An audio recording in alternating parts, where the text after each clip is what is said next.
যখন এক ভয়ঙ্কর অসুর ব্রহ্মার বর লাভ করে এমন শক্তিশালী হয়ে উঠল যে কোনো পুরুষ তাকে বধ করতে পারে।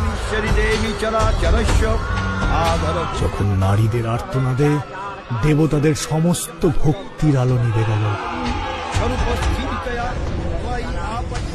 তখনই ব্রহ্মা বিষ্ণু মহেশের মিলিত শক্তি থেকে জন্ম নিলেন এক মহাশক্তিময়ী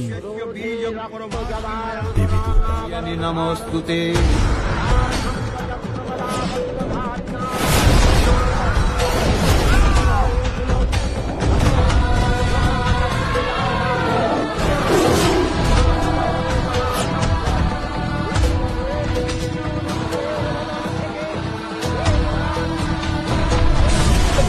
হলেন অপরূপ রণচণ্ডী মূর্তিতে, হিমাচল দিলেন সিংহবাহন, বিষ্ণু দিলেন চক্র পিনাক পানি, শঙ্কর দিলেন শূল, যম দিলেন তার দণ্ড, কালদেব সুতীক্ষ্ণ খড়গ, চন্দ্র অষ্টচন্দ্র শোভা চর্ম দিলেন, ধনুর্বাণ দিলেন সূর্য, বিশ্বকর্মা অভেদ কর্ম, ব্রহ্মা দিলেন অক্ষমালা।